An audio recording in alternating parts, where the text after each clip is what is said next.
Welcome, everybody, to Couch Dimension, our video game podcast where we're bringing you video game news, information about what we've been playing recently, and we're going to watch a few trailers with you. I am Tiny Big Dude. Joining me today are Red and Captain. Welcome, Red and Captain. Hey, happy to be back. All right, our second episode. We really botched it on the first one, guys. We gotta make up ground here.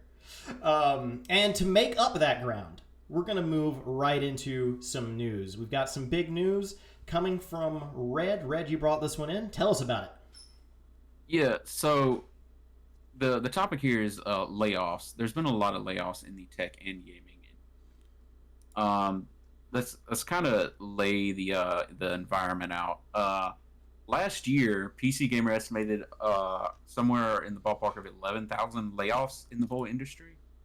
Kotaku has a good article that since as of February 7th, at least 6,400 people have been or will have been laid off this year. And if you do math, that's more than half the total from last year in 1 month. That's a lot of people. A lot of people losing jobs. It's not great. A lot of tech panic. We were all told, go into STEM, the tech jobs will be safe. And here we are. Yeah, clearly they are not safe. The big thing that recently happened is that Sony has laid off 900 employees that they say is about 8% of their global workforce. Something to note from the article that Jim Ryan, president and CEO, had said is that if you worked in America, you're just fired. In UK, which is specific employees, I don't mean every employee in America for Sony, but in UK, the London studio, they're contemplating closing it entirely. Their Firesprite studio, which is they acquired Firesprite in 2021. If you don't know who that is the devs behind Star Citizen. A little reduction there and reductions across other areas Sony has in the UK. Japan employees are going to get a next career support, and other countries that we're going to discuss, if it puts somebody at risk. I'd say overall, Jim, it probably has good PR coach, or is really good at PR. He said things in a heartfelt kind of way. But 900 employees is a lot. That's a lot. You look at the ones that have been laid off, most of them are 10 employees, 12 employees, 3 employees. 900 is a lot. It's a big chunk. We've had a lot of big chunks so far this year, and it's kind of terrifying, to be honest, for the tech sector. I absolutely agree. It's completely terrifying. And, just to note on that, the American employees, you're just fired, that boils down to a lot of labor law things where not the EU, I apologize, the UK has specific labor laws that prevent mass layoffs without you consulting with the government first. You actually have to get a manner of approval to do something like shut down an entire branch of your company in the UK. Something that the American workers are probably wishing was the case here. Yeah, I agree with that. And there's been this, I feel like a lot of these companies like to define their terminations, downsizing by percentages to make it look not bad, because it's always there. And you never see it with these smaller ones. They're like, we let go of 2 people. Right. And yeah, I think that comes from... there's definitely a desire to minimize the damage. I wanted to couch the numbers that you just threw out, Red, into a larger context of the tech sector. So we heard a lot of numbers about specifically the games industry, but when we look at the tech sector, according to NPR, in the first month of 2024, the tech sector lost 25,000 jobs. That is in comparison to 260,000 jobs lost in the tech sector in 2023. And these are companies like Meta, LinkedIn, Google, TikTok, etc. Across the board, tech is cutting jobs. And the games industry is no different. So Earlier today, I took a look at Sony's financials to try to see if what we're seeing in reduction is reflected in loss of revenue or anything like that. Now, Sony is not doing great. They're not growing the way that they might want to grow. But the numbers are not substantially different at the end of 2023 as they were in 2022. In fact, they're a little bit better. So we don't actually have Sony's reports filed with the SEC yet that says their total number of employees for the year 2023. But I'm not sure that it ballooned out of control. To me, what this looks like is Sony getting in on the layoff frenzy. And the reason for that is because all of these other tech companies are laying people off. Keep in mind that some of these companies are seeing their highest revenues and their highest profits ever amid these layoffs. They're laying these people off because the investors are wanting it to happen. And because it's happening everywhere else, there is a sense of FOMO. Investors don't want to miss out on potential revenue being saved, potential dividends being paid, and potential stock buybacks happening. So we get this sort of platitude about, oh, it's just the market forces, and a bunch of people get laid off for really no good reason. And so, it's tempting to look at layoffs as, oh, wow, the company's doing bad. They just had to lay a bunch of people off. And in an ideal world, that's what it would be. But that's not necessarily the reality that we are living in. I hate the thing. Like, man, we keep getting depressing news about people getting laid off. It's someone out there saw that news and went, "Gotta get in on this." gotta really pile on. Can't miss out on this golden opportunity. Yeah, well, it's ruining 900 lives to make a buck. And it's what's known as the first mover disadvantage. Nobody wants to be the first guy to lay people off. Because if you do that, then it looks like maybe your company's not doing great, right? But if everyone else is doing it, well, you might as well get in on it. And I agree. I mean, Sony's got a really good PR guy. I think they've got a better PR guy than Microsoft. Their statement came off as more genuine to me. But don't get me wrong, I think it is complete corporate hype, or not hype. Sort of the opposite of that. Fake condolences. Oh, we're so sorry, And really it is, they're continuing to sort of line their pockets. And I do understand that the games industry growth has been pretty stagnant. And Sony, more so than Microsoft, makes a lot of their money. About a third of Sony's revenue comes from games.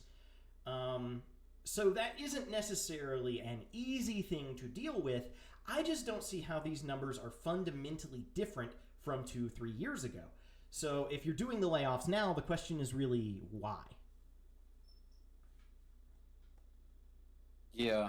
Oh, go ahead. No, go ahead, Captain. I think it's a mix of just seeing an opportunity to cut costs, but also we kind of live in that state of the thought of, if you're not, infinite growth has to happen. If your company isn't growing, if it's stagnant for a few years, we gotta cut costs.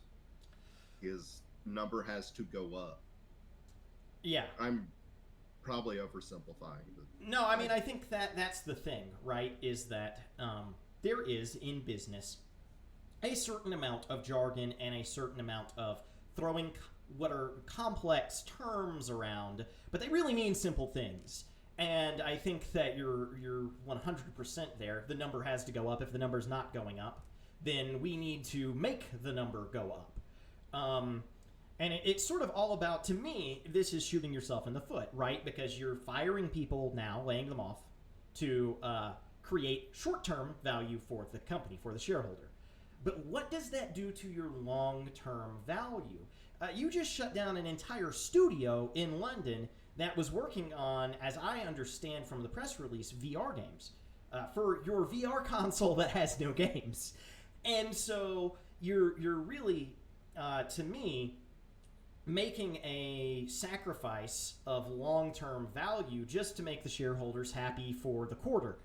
Now, given I will say this, and that is that today's news did not seem to have a very positive impact on Sony stock. It remains, it's seen better days. But I do, think that there is value to shareholder outside of stock price, dividends, buybacks, that sort of thing.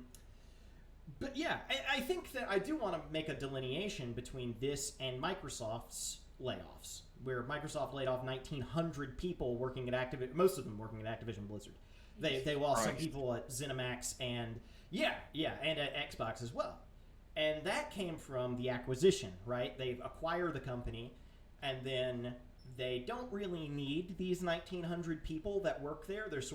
They wanted the IP, and they don't need all the devs. So they lay off 1,900 people, and the CEO of Activision Blizzard quits as well. Which also, I think, comes down to certain human capital issues and risks. Activision had a bad track record with sexual harassment. They had been in trouble with the SEC over the issue, and I think that Microsoft might have found it cheaper to replace the work culture than to fix the work culture. Yeah, but where are they going to get that many people? Oh, I mean, it's completely unfair to the people that lost their jobs. Don't get me wrong. I'm not saying that if you worked at Activision Blizzard, you were a pervert and an asshole. I'm just saying that I think that Microsoft saw that as a liability because it had proven to be a risk in the past. As to where are you going to get 1,900 people, I mean, the answer is you're not. I think the unspoken underlying thing here that a lot of companies are saying, maybe behind closed doors, maybe to their shareholders, but not to us, is that there is an assumption that AI can do these jobs.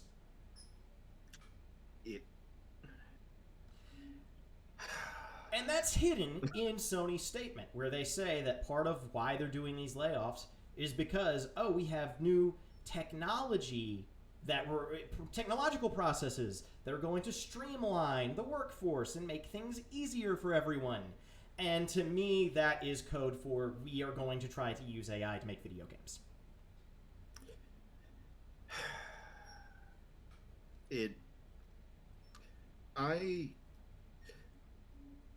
I can sometimes when discussing stuff involving big air quotes AI, I feel like I don't want to be like a pain about it. However, I think it's pretty relevant in this situation of AI is a misnomer. It is machine learning. It is not the same, by which I mean, you two have both heard me say this before, that like it doesn't know how to make decisions. It's very impressive. It can be used for things, but it's not going to be able to replace a worker in this situation. Like, which I'm sure they will find out eventually, and then who knows? We'll probably see some kind of resurgence or another wave of hirings, and then another stupid fad will come along, and this will happen again because we're trapped. But yeah, all to say, it feels particularly relevant to bring up that like it isn't artificial intelligence because there is no intelligence. Yeah, I think once CEOs realize that you can't abuse AI the way that you can abuse workers, then it's going to sink in for them that this no isn't one's really the same considered thing. The human cost, which is the poor CEOs who can't yell at people anymore. Exactly, because they're gonna. I guarantee you, it's gonna be ChatGPT. Make me Grand Theft Auto 7. And that's gonna be a problem. Didn't ChatGPT freak the F out the other day? I didn't see this. What's I believe ChatGPT just started saying a lot of nonsense and could not be contained. Oh man, I had not heard about that. I can't wait to decipher the nonsense and find out that it has all the nuclear codes. Skynet is real, and it's Terminator future. Time to get geared up, boys. It's time for Helldivers.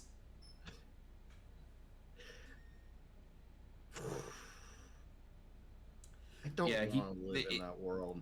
it was really BS stuff. It was like they were asking on topic enough tech questions, and it would tell people to ensure that the Disquedletian saves are cross-keyed and the console's cry from the crow's nest is met by beak tying and wary hairs a twist and a winch in the willow.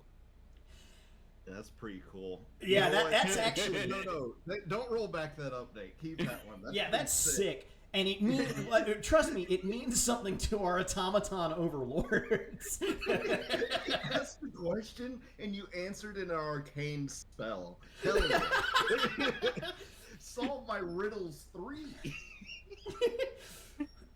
Yeah, answering with arcane spells, I can't wait till ChatGPT is programmed to answer. We roll it back so far, it only relies on ancient wisdom. It starts telling you shit about humors and Aristotle, physics, and all that fun shit. But I think that is we got a little sidetracked there. That's not necessarily news as much as it is goofing around, which is basically is good. Strictly not allowed. It's strictly not allowed. This is a serious fucking podcast, guys. And I'm not going to stand for all of this. But that said, I think we've covered the layoff topic pretty well. Are you guys ready to move on to the next story? Yeah, let's go. Okay, so we've all, if you're me anyway, you have had dreams about highly immersive video games. I'm a big VR enthusiast because I like the immersion. I can't wait for the gunshot vest that gives me welts whenever I'm shot in game. It's going to be great. And there's one company spearheading, trailblazing into the world of immersive gaming. And that, ladies and gentlemen, is GameScent AI. It's time for games you can smell. This one came to me through a quote from Doritos Pope Jeff Keighley. We love you, Jeff. And this new company, or this new product, it retails about $180, but right now on Amazon you can get it 17% off, $150, baby. And it can simulate smells. It can AI detect what smells should be in your video game, as long as they're one of these 5, which are gunfire, explosions, racing, storm, and forest. Now I know you're already saying, let me take my money. But there are also DLC smells, gang. We're talking napalm. We're talking, this one's a weird one, human exertion, ocean, and golf course. I'm gonna be real honest with you. I misread exertion the first time, and I also thought it was excrement. Okay, so one of those is absolutely just because someone in a marketing department lost their fucking mind and said, I love the smell of napalm in the morning. I love it. We have to do it. I had to do the quote. It had to be. I was gonna make the joke and then you revealed it. So, can I just point out golf? Is the motherfucker talking about grass? Yeah, I think you can't that's touch grass, but you sure as hell can smell it. I think there's a lot of to your point, CEO meddling here. I think that there's just one guy that's really into golf games, and he's like, guys, I need to be able to smell golf. And okay, maybe I'm maybe I'm naive, but what is the fundamental difference in the smell of gunfire and explosions? That is a wonderful question, and I haven't smelled an explosion to let you know. Human exertion is a fun way to actually just say sweat. Which is a fun way to say sex.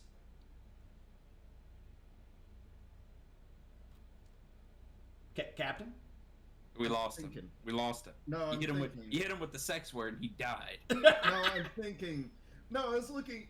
Honestly, I was re-looking over them to see how many of these can be repurposed for. I was gonna, because where I was headed is I was going to say this is going to find a different one.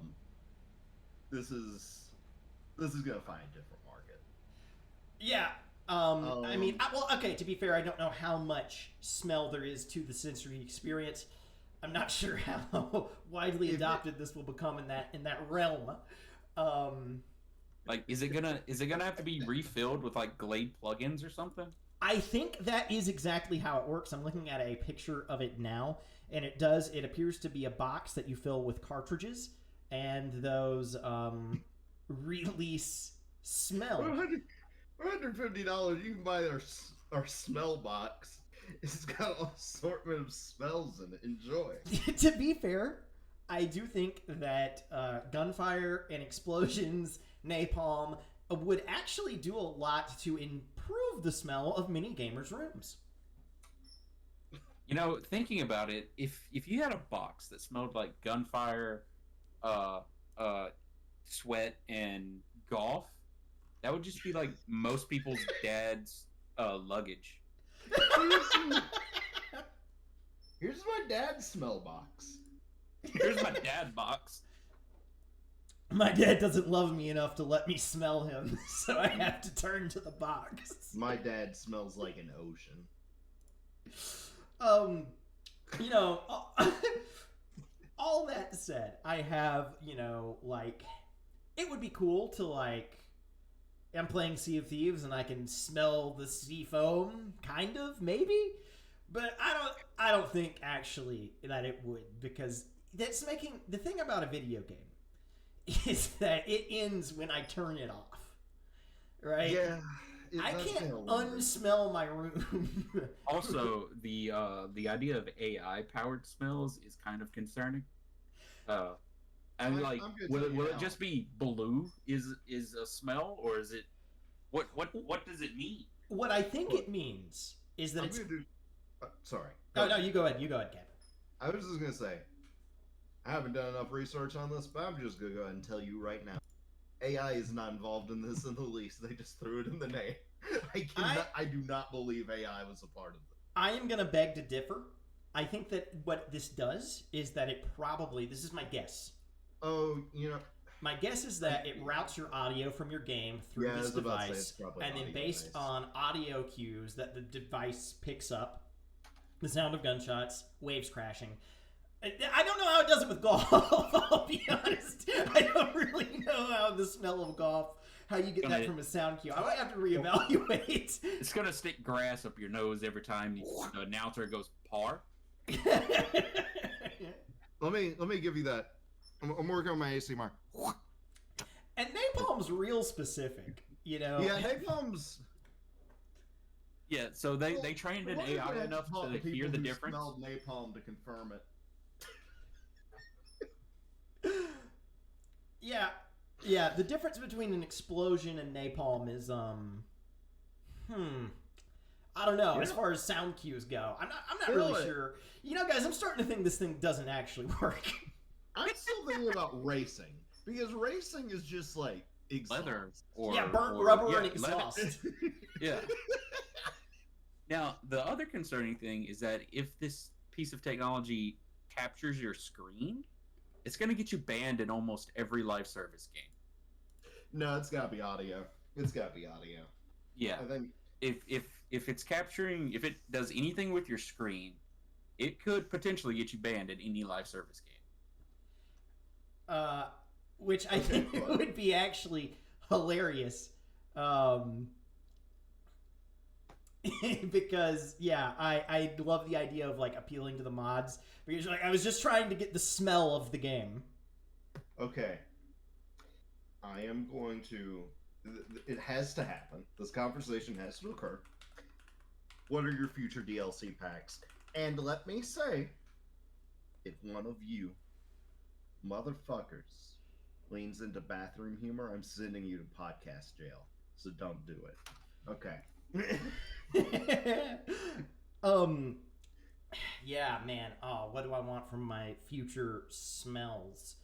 I want, because I've been playing a lot of, and I'm going to talk about it not maybe this episode, but in a future episode. I've been playing a lot of like medieval games. Yeah, So the smell of mutton roasting on a spit would be mine. Oh, okay. So you found the one good smell. You found the That's one cool. good That's example from that game. Because I've been to these Renaissance fairs. They do not usually smell that great, except around the food stalls. I can tell you, from that era, literally everything else smelled terrible. Across the board, you're gonna be hard pressed to find a good one out there. I think going off the themes of the ones we got already, dreams. I love the smell of dreams. I like it. But capitalizing on the food point, Monster Hunter food, baby. I was gonna say Monster Hunter. Oh yeah, Monster Hunter food. That food be looking scrumdiddly-uptious. I do want to smell that. I don't want to get so hungry every time I play games, though. So hungry, man. Well, that's enough about video games you can smell. The exciting new concept. I could do a whole podcast. We could do a whole hour on video games you can smell. We could do a whole series. We got to rename this podcast to Video Games You Can Smell. Well, there's the episode title, boys. Yeah, that's it. So, moving on to our next topic. You guys like retro video game consoles, yeah? Of course. I consider myself something of a retro gamer. I like the GameCube, like the N64. I like all that old shit. And one of the best console generations was the Xbox 360, the Wii, and of course the infamous PS3. And so Sony has decided to treat us. I have a lot of thoughts on that. Go on. Sony has decided to treat us to a bit of a throwback, because people are always saying we want the old stuff. So Sony has created new hardware that, much like the PS3, also has no games. Of course, I'm talking about PSVR 2. And that was a long walk off a short bridge, guys. You tired after that walk? Yeah. So PSVR 2's getting some games. So Sony announced before they announced all the layoffs, because let's get that good news out first. Sony announced that it is porting a bunch of games that are PC VR games and Quest games to PSVR. And the more important thing, let me get this quote here. This is from the press release. We're pleased to share that we're currently testing the ability for PSVR 2 players to access additional games on PC, to offer even more game variety in addition to the PSVR 2 titles available through PS5. We hope to have this support available in 2024. So stay tuned for more updates. To me, that's very exciting. If they do it, it's bought. Yeah, because my biggest problem with PSVR is that I can only play games on it on a PS5. It's sort of limited. It seems like a really good piece of hardware. I'm not going to lie. It has pretty good specs, and I really would like to get my hands on one, but I'm not going to buy it for your proprietary VR box. No, I enjoy my Quest 3, and I just recently got it, so it feels crazy to be like, another VR headset. But genuinely, there's some things that are on the PS5 that I would love to play that are locked on there, and without, like, if I can use it for other stuff, then yeah, probably I might indulge in that. I might make a dumb financial decision. Yeah, indulge. And we'll have to see how the integration works. Yeah. It'll be kind of interesting because, presently, if you have a PC VR headset, a Vive, or a Quest, there is sort of proprietary software that comes with that, right? So, like, Meta has its own platform that you launch your VR stuff through, all of that. So I don't know if we'll see, like, a PlayStation PC app. That would be interesting. It's okay. I'm sure Sony won't do something stupid and have like an extremely limited amount of games. actually play on PC. I'm sure that won't occur. But and it does. Worried. Yeah, I mean that is a significant worry. Is are they gonna sort of lock it to whatever they devise? Am I not gonna be able to play my Steam games? Once it's on PC, people can work around it a lot easier. Currently, like PSVR 1, I haven't checked it on 2. PSVR 1 does have fan-made software, but it's, from what I've seen, it's not as good as just running it on the actual system. There are just some technical problems, and having like official software would help a lot with that. So, and once that is there, even if they tried to lock certain games out, people work around it. I imagine. The sooner we get Sony on PC, the sooner we get a Play Pass. Yeah, I mean, I personally, and I do think that if they bring PSVR to PC, that might be a console seller for me. Because I have been holding off on getting a PS5. I have a gaming PC. I game everything on a gaming PC. But if you sell me the headset and then it's like, well, I've already got this to play the proprietary exclusives, because I do want to play that Horizon Zero Dawn VR game. That one looked cool. There's a couple of things they've got that look interesting. Now, I am a little curious since they did just shutter the London studio that was working on VR games. Don't worry about it. So it's per labor law, they're deciding if they can shutter it. Yeah. I almost wonder if the move to open up PSVR to PC is a move away from developing more exclusive titles because they kind of saw this coming. And that's pure conjecture and speculation, but I don't know. Something to keep an eye on. But let's move to our last piece of news, and then we can get into a little bit more of the softer topics of what we've been playing lately. So I did want to do one quick thing I wanted to follow up on. Last episode, it's episode 2, I'm already eating crow. Because last episode, I said that I thought Sea of Thieves was going to come to Switch, and it's not. We heard about these 4 titles from Xbox coming over to other platforms, and we got a little bit more information on what those are from the Nintendo Direct, as well as a tweet from Jeff Keighley that told us what the third one was. So Grounded, the game about Honey, I Shrunk the Kids, it's not, I mean, you know what I mean. That's the plot of the game, essentially. Yeah. That is going to come to Switch. Pentiment is going to come to Switch. I've not played that. I really know nothing about it. And Sea of Thieves is coming to PS5. Which sort of makes sense. I should have realized that Sea of Thieves is too hefty of a game to run on the Switch's hardware. Yeah, I think it's by volume, not by model intensity, though. And one thing, Captain, that you sort of mentioned, you were like, wouldn't it be cool if Microsoft and Nintendo could work together a little bit in the Rare area? There are classic Rare games coming to Nintendo Switch Online, including Battletoads, among others. Don't pan the Raria. That was a good joke. How dare you? Wait, I didn't fully hear your joke. What was it? Oh, I was just saying the Raria, please. The Rare area. We're spending too long analyzing this very. No, I think we should spend longer on it. I think we should really stew in the Raria. Okay, you're punishing me. I spoke out against you and you slapped me down. But it's, it's a small smattering of games coming to the online platform. It's not that big of news other than, there's movement there. There's movement between Rare and Nintendo. Maybe we'll get something, maybe we won't. Let's desperately hope that K. Rool and Smash was the start. And Banjo and Smash. How did I forget Banjo for K. Rool? But let's hope that maybe that was the start of something.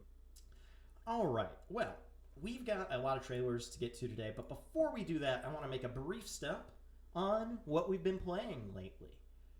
Red, you got anything that's been on your heavy rotation you want to talk about? Yeah, still playing Helldivers 2. I realized I didn't really talk about what Helldivers Helldivers 2 is last time. I'm It's not a sure you really have to. I mean, yeah, go I was ahead. gonna say, But I I don't do know. think that it is blown up enough at this point that most people know what it is. yeah, I'd assume most people do, but it's your classic genre of four people willing to risk it all for financial gain. Uh, you basically drop in as soldiers. You have to kill bugs or robots, and you have to extract. It gets more complicated than that, but that's the general gist of it. You unlock stuff, and it's pretty cool. And it has a very much a what was the movie called? Starship Troopers. It's a very Starship Troopers, where some people get the joke and others do not. Wait, what joke? Oh no. Some people are just like, but the people are bad. That's the point. Wait, They're the protagonists, but they're not the good guys. no, but the bugs are the bad. Bugs and Terminators are the bad guys. What are you talking about? Don't worry about it. Don't worry about it. Don't worry about it. I'm starting to think you're not for liberty. it. I'm sorry. Let me drink from my nice cup of liberty. Well, I've also been playing Warframe, one of the longest running live service games that's a shooter. And it has definitely changed a lot, and that is a very big conversation to have, but it's a very grindy game, which it's good to be like, to have very long-term goals in. And they recently did cross save, which is what brought me back. yeah, I kind of want to check it out. It seems, I mean, like all live service, right? It seems super massive. Yeah, there's absolutely a ton to do in the game, but they definitely have made it more streamlined for newer players. But this is definitely one of those games where you're gonna, if you got a friend who's been playing it for a few years, you're gonna want to play it with them. Gotcha. Well, Captain, do you have anything you want to talk about? Yes, I do. With Helldivers 2 really taking off, I decided to play Factorio like a normal person would do, and fought the bugs on a different front. And they keep fighting me on multiple fronts because while I'm trying to set up a new ore mine for coal, they're busy on my southern border taking out my copper mine and my iron mine, and then I tried to bomb them at a distance with artillery, and I didn't realize that when you blow up their homes, they come to you, and it's a mess. I did not know that Factorio had violence. It does have violence. I might have to check it out then, because I thought it was just like purely super chill factory building. Okay, so to clarify what's happening in that game, crash for anyone who doesn't know, crash on a planet. You're an engineer, and you basically building up factories and assembly line stuff to make what you need to research more tech to eventually build a rocket to leave the planet. And the enemies are not the most complicated to fight. It's a top-down game. They are a nuisance. They are a thing to keep you. If they weren't there, then they're a thing to pull your attention away. Right. When you're trying to focus on building, the more pollution you're creating, it'll spread out, and I want to say it helps their nest grow, and they will attack your base based on that pollution. So you're having to. It's just another thing to manage, and But I was expressing earlier, like, yeah, I'm playing it up, but to be real, it does get frustrating when you're like, I'm setting up this new area. Oh, great, I gotta go like all the way down to the bottom half of the map now because they're attacking this one zone again. I don't know why they want to destroy my copper mine, but then I go down there. Hey, someone hit up the place I was building while I was gone. But it's not all like pain. It's you get some very fun upgrades like auto lasers. They'll shoot off your back at enemies. Weapons like the flamethrower, which is fantastic. But like if you like assembly line stuff, especially in a world where like Power World did grab people, I do advise giving it a chance. I was kind of predisposed to this from what I've heard. Minecraft influenced Factorio, modded Minecraft, because people were making assembly lines and shit like that, and someone or the creators were like, "Hey, what if we just made a game of this?" And then Minecraft modders played that game and said, "I want some of this back," and put it back in the game. So like, there was a logistics mod. I know there's Nematocraft, Create. They all have pieces of Factorio in them. To the point I am close to, when I beat Factorio, I'm probably going to go play more modded Minecraft among other games in the genre like Dyson Sphere Project and Satisfactory. And maybe Power World.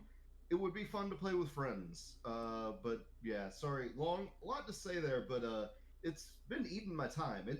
It's fun. If you like just doing problem solving and stuff, if you, I don't know, it's an interesting game that I've been meaning to play for years. I knew it grabbed me once I played it, and yeah, it did. Cool. But yeah, Helldivers 2's on the agenda. Just took a detour because of connection issues. Sorry for the long diatribe, but you know, All had good. a lot of thoughts. We are going to pivot now into the trailer segment of the show. If you are listening on an audio-only platform like Spotify or Apple after this airs and I edit it down, unfortunately, you won't be able to come with us. But it's been nice having you. And without further ado, we're going to go to the trailer zone and watch some trailers.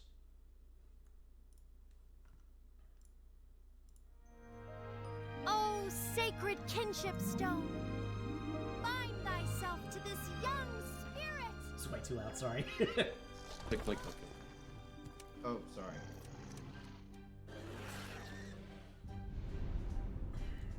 So, Red, you're the Monster Hunter expert here. Wait, are we doing the watch party or are we just watching? Hey! How about we see the Yes. world together? That's some gnarly power you got there. Thanks for the kid. clarification. Shut up. Yeah, Okay, Monster now, got it. Thank you. Monster Hunter, yes, is definitely my thing. Monster Hunter Stories, the first game, it's great that it's coming to things other than 3DS and iOS. The first one is a lot more straightforward than the second one. There's not very much multiplayer. There's almost no multiplayer aspect to it versus the second. Yeah, so these are like kind of. Oh, looks like we lost video feed. My bad. These are sort of Pokemon style, right? Yes, it's the Pokemon style, and instead of it being a lot of types to keep up with, it's literally rock paper scissors. Okay. You have it's RPG. You do your turn. You have a fast attack, a strong attack, and a technical attack. Your Thank simulation you, days thank are you, over, Ashley Crown. Trooper. This is a real mission. No retreats. No excuses. Okay, so obviously I'm a huge Battlefront fan. Fight your way across the This- Star I Wars played galaxy So much in of the this shit classic as a Battlefront kid. game.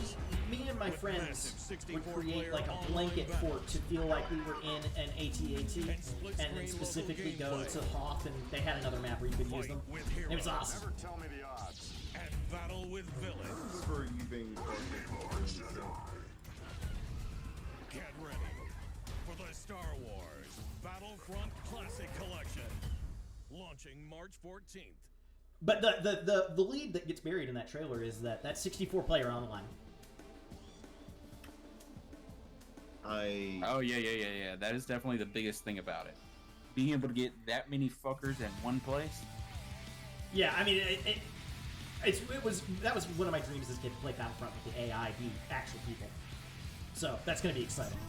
So I never played these Gundam games before. I put this on here because Red, I figured you would maybe be interested, given your mech, your mech fetish. Don't worry about it. I've got a few things to say about this one. Was this Gundam Breaker 3? 4. 4. Gundam Breaker 4. Okay. This is not made by the teams that made Gundam Breaker 1, 2. This is made by the team that made New Gundam Breaker, so it has me cautiously optimistic. Oh, I assume that one was bad. New Gundam Breaker was not very good. It had strange things, like not being able to color your mech when you change the parts. Oh, I see. So It that had strange things like not being able to upgrade parts so that you can make anything viable. Because it's definitely not Armored Core where everything has a niche. It's more you can make anything good. Gotcha. And I think that feedback has come back to them for this game. I don't know that it's going to though. So I'm cautiously optimistic. Yeah, I mean, earlier in the trailer, I noticed that it was showing off the color palettes you can pick for parts. So that seems pointed.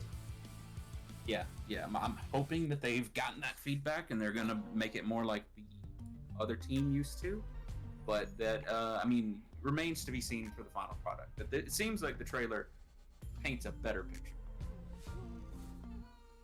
So here we have another one of my classic favorite games from when I was a child. This is just a nostalgia stream for me today. And don't get me wrong, I wouldn't have put this on here if there wasn't something to talk about. Because at the end of the day, this does look like another Monkey Ball game.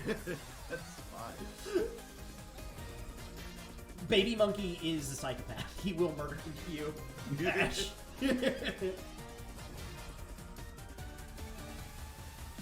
Oh yeah. Okay. So the 16-player online is the hook here, right? Because that's a lot of people to have in Monkey Ball that seems extremely chaotic. Yeah. Oh boy. Banana. Okay. That's Rated a T Donkey for teen. Kong quote, but yeah. You know, One of the few Donkey Kong quotes. I don't really like that. I've been shut down multiple times. It's only the second episode. So this is a new IP from Nintendo, or not from Nintendo. I apologize. This was a third-party showcase they did this week. So this is a different developer, but it's a Souls-like, and this one I put on for Captain. This is the crab game I was talking about last week with the where there's a cheat code where you just get a gun. Oh, that's awesome! New IP for? Did you say for no? I misspoke. It's not a Nintendo game. It's going to be on Switch, but it's a third party. Shell's like, fuck off.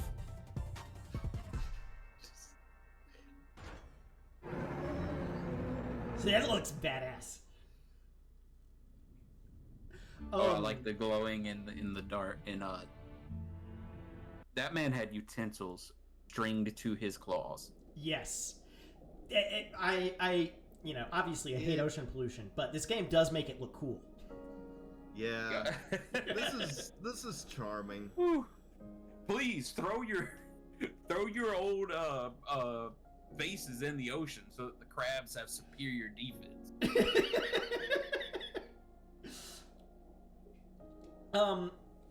So I had never actually got to play Angel's Ocean as a kid. I always kind of wanted to. I had a friend that played a lot of it. Yours to explore in an all-new As an uptight man with generalized anxiety, diagnosable, I do find the concept of this game appealing because it seems super chill. And I'm gonna get the smell thing so I can smell the ocean.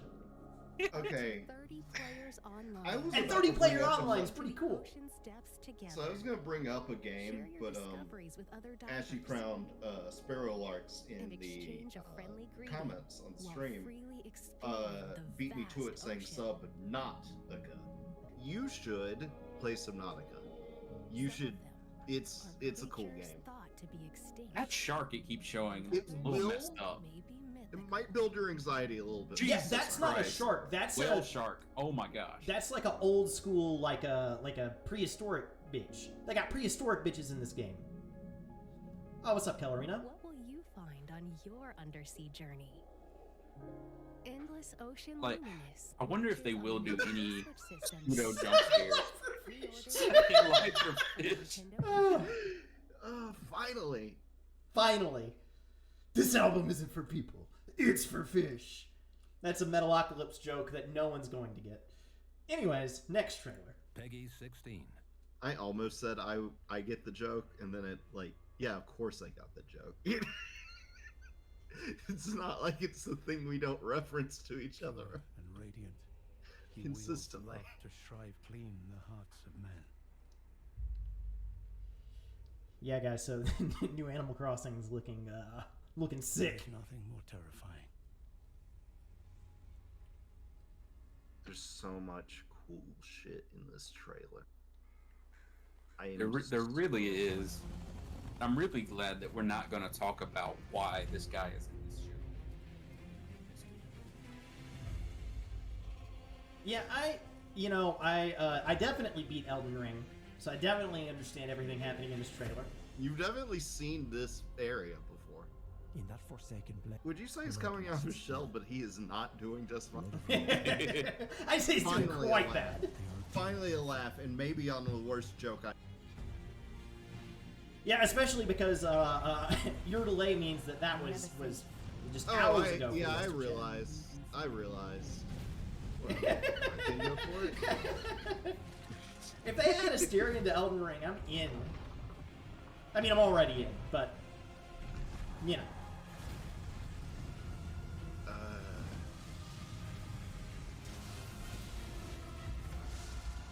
Big dude, we gotta do some Elden Ring together. Is Yeah, Elden I Ring want to mods? get that mod, man. Yeah. That That seamless, Skyrim together, seamless Elden co-op. Ring together. Yes. I like this naming convention. Man, I gotta play Skyrim together. This is gonna be dumb time.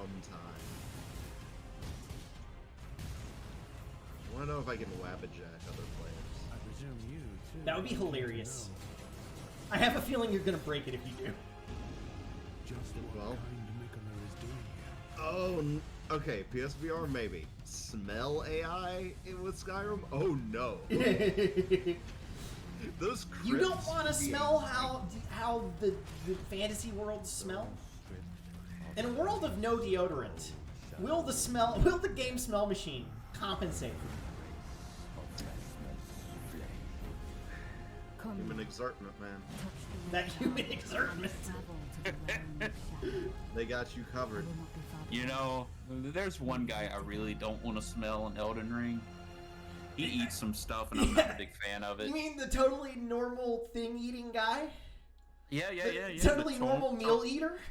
Yeah, Dude, totally I saw normal a meal new eater. thing in this trailer that I just didn't notice the other times I've watched it. Just this time going through. You Yeah, gonna, there's just so much. you gonna tell us so what it much is, or shit. Huh? you gonna tell us what it is? Oh, it was just like a man with a sword stuck through his head that he is pulling out of himself. That's sick. I believe that's what I saw.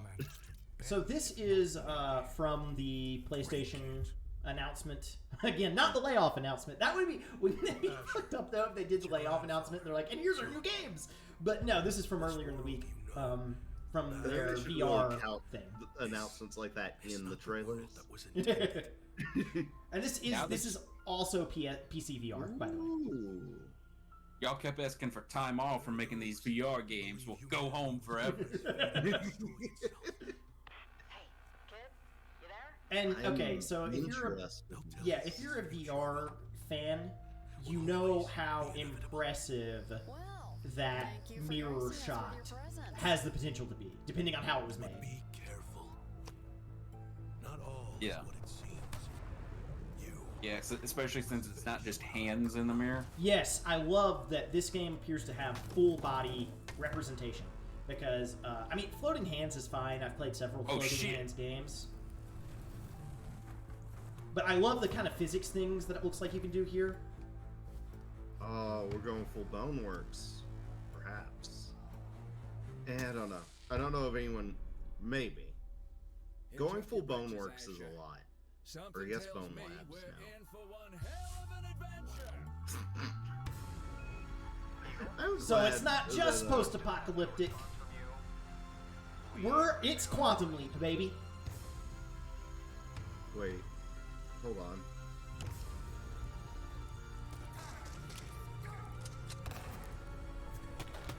Could I have gone with some other body jumping sci-fi potentially? But Quantum Leap is a reference everyone will universally get. I Okay, appreciate that the is, trailers like, are just so showing fun a now. copious amount of mirrors to show you how talented these guys were I did making this not game. expect Right. this twist on it. Okay, that's neat.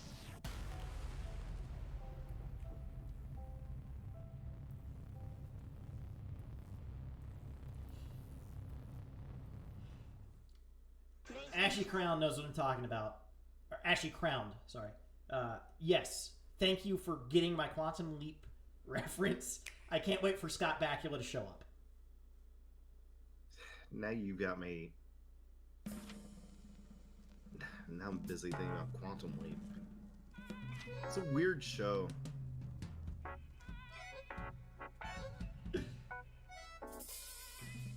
Please, Ashy Crown. There's only one starship captain I want to lead it. Don't get sent back to podcast jail. I didn't say who it was. Okay, what's going I on with think- these Pokemon?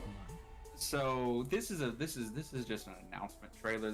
There's not much gameplay here, Okay. if any. So Legends Arceus was a game that came out a few years ago, and that was the Pokemon Company Game Freak proper's foray into a fully more realized Pokemon game where you run around, you throw the balls, you almost still had a somewhat turn by turn. And it was battle system. notoriously buggy and kind of bad, is what I Notoriously heard. buggy and on Switch, so it didn't look the best. So this is going to be a Legends game based around X and Y. Okay. However, more so than that, this game takes place in only the capital city. Okay, right. I have seen that it's all going to take place in a city. I think that's interesting. I think that's a cool concept. And here's the best thing about it. We're getting Mega... This is where Mega Evolutions come from. They gotta be coming back, right? The Mega Evolutions gotta be coming back. I gotta be getting my Mega Evolutions back, Sure, right? sure, Granddad. Just take your medicine. It's fun that you think that when I know that city layout, I've seen it before. Yeah, That's yeah. No, really Arceus didn't look great, Kel, but I did not buy it, but my friends that did buy it did say they were having fun playing. It just from the outset of it, it was like, man, I'm just wanting more out of a Pokemon game than what they're doing right now, and that's a me problem. Because even Scarlet and Violet, while the Pokemon thing works for me, it wasn't the best because I just can't. It's getting to the point where the graphics are just. It's really easy to notice the pop in, and I'm not loving it. So, this looks interesting. As a man who just got into card games with Hearthstone, I need to play Marvel Snap still too. Fat Pikachu! Yeah, this is just Pokemon on your phone, man. Pokemon TCG on your phone, which is gonna be pretty good. Also, you get 2 free packs a day, according to some a different ad I saw. Okay, I could get into that. I just realized they were trading cards. That's actually really cool. I don't want to alarm you, but you were talking about NFTs last week. This is true. But I mean, this really, I mean, it really just hammers home that NFTs, the idea was never going to work, but just in universe, in system, architecture, your own environment, this shit works really well. Right. Yeah, you don't need to tie your trading card game to blockchain because it can just be a trading card game without that. Yeah. Oh no, I just wanted to give him a hard time because that was how a lot of people were trying to sell the idea of like NFTs. So I don't think they ever really made it work. Okay, so this is the one that you were saying is basically That's just true, the Chow Ash Garden? Brown. Yeah, this is Oh basically wow! just. Oh, Chow they Garden. look like Chow too. There something missing from this trailer though is that Don't worry, buddy. the racing mechanic is in the game, Sick. and I want to say they are working on getting the fighting mechanic. This is still a very in development game. Yeah, it looks like it. But I'm glad someone, I've been saying for years now that someone, I mean, I said it last episode, that someone needs to pick up the concept of Chow Garden and run with it, and I'm glad someone is. Okay, when they threw him, that is straight up like, no, even this judge shop there is straight up like, yeah, this is the Chow Garden. This is the Pal world of Chow Gardens. This is the power of Chow Gardens. But I can't get over. So Power Gary. Are they Bobos? Are we they're calling them they're Bobos? They're Bobos. Look at them go. This is exactly how our. Yeah, that is the animation of a like Chow a climbing a wall. animation. That is the exact animation. It's not like they were complicated animations. This is true. This is the realest. Oh man, this is the realest, like, legally distinct Chow Garden. I'm gonna fight the shit out of it though. That concludes our trailer segment and thus our show. Thank you all for joining us for our second episode. We've been really loving the feedback that we've been getting from everyone, so thank you for that too. You can catch us every Tuesday. A wizard has trapped us here in the couch dimension, and every Tuesday we will be here. 5:15 Central Time. We'll be talking about news. We'll be sharing what we're playing. We'll be watching more trailers. This week was really trailer heavy. We probably won't be watching that many trailers every week. But point being, this is where you can find us, as well as YouTube at Tiny Big Dude, and additionally on Apple Podcast, Spotify. I think that covers all the bases. Did I leave anything out? That absolutely works. Anywhere podcasts are sold near you. And yeah, so we'll catch you next week. Thanks for watching, and I haven't fully figured out, this is episode 2, I haven't figured out how to close the show yet. But we're going to figure that out in episode 3. That's going to be the cliffhanger. Episode 3, I figure out how to end things.